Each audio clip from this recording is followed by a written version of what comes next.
Hello दोस्तों, स्वागत है आप सभी का अपने YouTube channel MWVK sir education institute में। आज हम इस क्लास में मैथ से दो घात समीकरण से इम्पोर्टेंट टॉपिक लेकर आए हैं। पूर्ण वर्ग विधि द्वारा दो घात समीकरण को हल करना आज हम इस क्लास में सीखेंगे। क्वेश्चन दिया गया है, निम्नलिखित द्विघात समीकरण को पूर्ण वर्ग बनाकर हल कीजिए।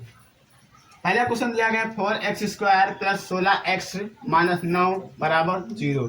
दूसरा क्वेश्चन है 3x² - 2x - 21 = 0।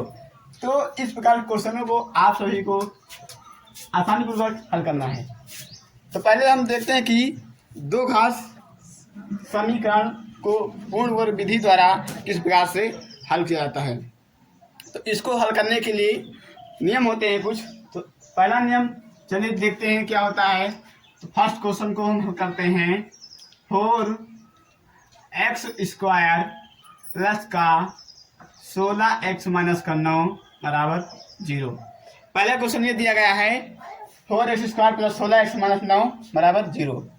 इसको पूर्ण विधि पूर्ण वर्ग के रूप में लिखा गया, पूर्ण वर्ग बनाकर हल कीजिए।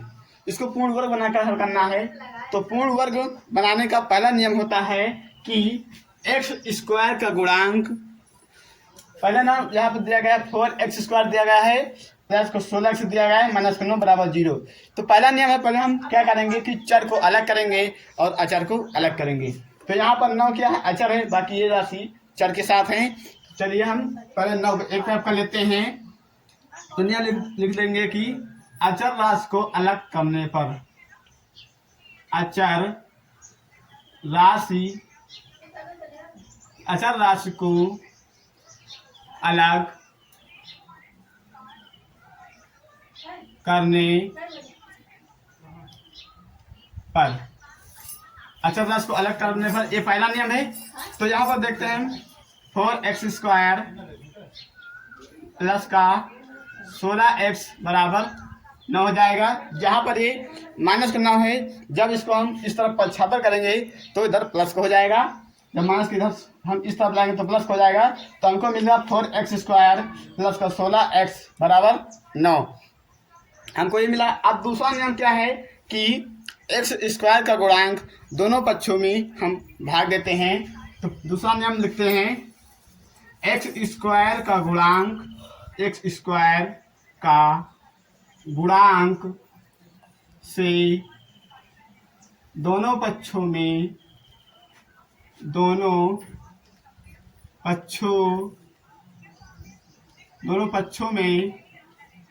भाग देते हैं। क्या करते हैं, दोनों पक्षों में भाग देते हैं। ये दूसरा नियम है इसका।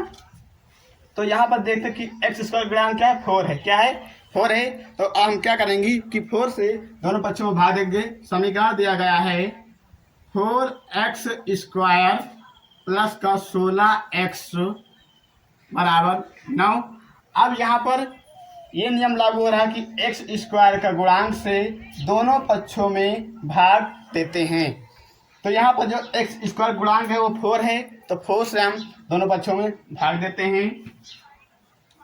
तो ये जाएगा divide by 4 divide by 4 divide by 4। अब हमने दोनों पक्षों में x² के गुणांक से भाग दे दिया है। तो अब यहाँ पर क्या करेंगे, 4 इसको डिवाइड कर रहा है तो 4 से 4 कैंसिल हो जाएगा, ये 4 चौक 16। आगे करते हैं।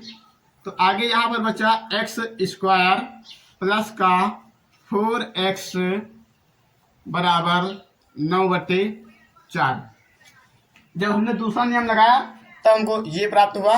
अब उसके बाद में हम यहाँ पर तीसरा नियम लगाते हैं। तीसरा नियम इसका क्या है कि x के गुणांक का वर्ग, x के गुणांक के आधे का वर्ग दोनों पक्षों में ऐड करते हैं।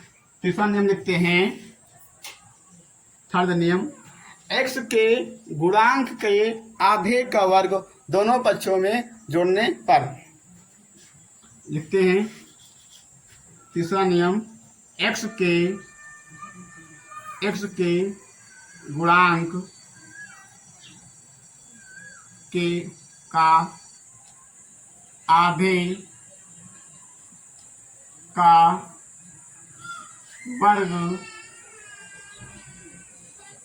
करके x के गुणांक का आधे का वर्ग करके, यहाँ आगे ले लेते हैं, आधे का वर्ग करके दोनों पक्षों में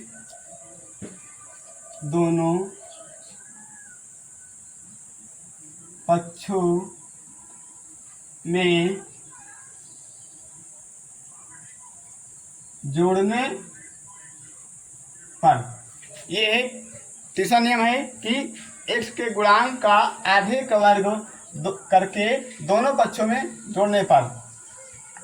तो अब यहाँ पर तीसरा नियम लगाते हैं। यहाँ पर देखते हैं कि x का गुणांक क्या है। x का गुणांक 4 है, फिर आधे का वर्ग करते हैं हम। समीकरण है x स्क्वायर प्लस का 4x। जब इसका आधे का वर्ग करते हैं तो आधा करेंगे तो 2 हो जाएगा, फिर हम जब 2 का वर्ग करेंगे तो 4 हो जाएगा, यानी कि हम 4 इसमें ऐड करेंगे, इक्वल में 9 + 4, इधर भी 4 ऐड करेंगे। आगे करते हैं। अब यहाँ पर देखते हैं कि और इसके बटे में क्या है, 9/4 है, इसके बटे में 4 है, तो 9/4 + 4 ये प्राप्त हुआ। अब यहाँ पर x² + 4x + 4 बराबर 9 + 4/4 ये प्राप्त है। आगे करते हैं। यहाँ पर देखते हैं कि x² + 4x है प्लस का 4, ये हम देखते हैं कि ये क्या है, ये x प्लस यानी कि a + b का होल स्क्वायर बन रहा है, तो ये x + 2 का होल स्क्वायर बन रहा है बराबर, यहाँ पर 9/4 है, इसको इधर एलसीएम लेंगे तो 9 प्लस इधर एलसीएम लेंगे 4 × 16/4 ये हो जाएगा। आगे x + 2 का होल स्क्वायर बराबर, अब 16/9 जब हम ऐड करते हैं तब 16×9 25 हो जाता है, तो 25/4। यहाँ पर अब यहाँ पर क्या है, x + 2 का होल स्क्वायर है। जब हम स्क्वायर को उधर ट्रांसफर करते हैं तो क्या होता है, रूट चढ़ जाता है इस पर, यानी रूट कर देता है, तो x + 2 बराबर हो जाएगा √25/4 ये हो जाएगा। अब 25 देखते हैं कि रूट में है, अपान 4 भी रूट में, तो 25 किसका वर्ग होता है, 25 5 का वर्ग होता है और 4 2 का वर्ग होता है। चलिए इसको आगे करते हैं। तो x + का 2 बराबर 25 है 5 का वर्ग, चलिए 5 और 4 2 का वर्ग है, तो 2 हो जाएगा, 5/2 हो जाएगा। आगे यहाँ पर देखते हैं x + 2 यानी प्लस का 2 है, जब इसको हम इस तरफ ट्रांसफर करेंगे तो माइनस का 2 हो जाएगा, तो हो जाएगा x + का 2 बराबर 5/2। देखिए सर दिए। अब हम इसको उस तरफ ट्रांसफर कर रहे हैं, आगे यहाँ देखिए, तो हो जाएगा x बराबर 5/2 माइनस 2, 5/2 माइनस 2 ये हमको प्राप्त हुआ। अब यहाँ पर क्या करेंगे, ये देखते हैं कि हम ये 5/2 अपान में है, ये माइनस, हमको 5 में से माइनस को 2 घटाना है। जब कोई भी भिन्न होता है तो जब तक उसका हर सेम नहीं होता है, हम ना तो जोड़ सकते हैं ना घटा सकते हैं। तो सर्वप्रथम इसको हम क्या करेंगे, इसका हम भिन्न हल करते हैं, तो 5, अब इसको हम क्रॉस मल्टीप्लाई करेंगे तो 2 दूना 4 हो जाएगा, तो 4/2 हो जाएगा। अब x बराबर यहाँ पर 5 यहाँ पर माइनस का 4 है, जब घटा देंगे तो 5 में से जब 4 घटेगा तो 1 बचेगा, वो भी प्लस का बचेगा, तो 1/2।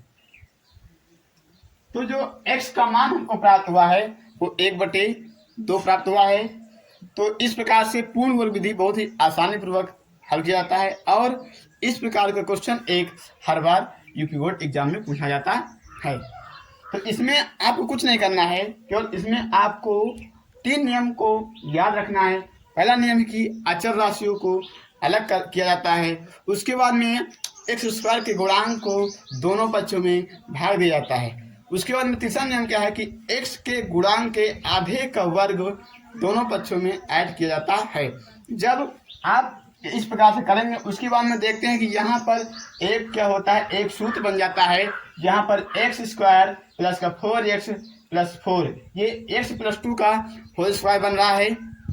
तो यहाँ पर जो सूत्र बन रहा है उस सूत्र को बना लेते हैं। उसके बाद में जब उधर ट्रांसफर करते हैं तब रूट चल जाता है, रूट से वर्ग बाहर निकल जाता है। उसके बाद में क्या करते हैं, जो यहाँ प्लस माइनस रहता है उसको उधर ट्रांसफर करेंगे। जब यहाँ पर प्लस होगा तो उधर माइनस हो जाएगा, यहाँ माइनस होगा तो प्लस हो जाएगा।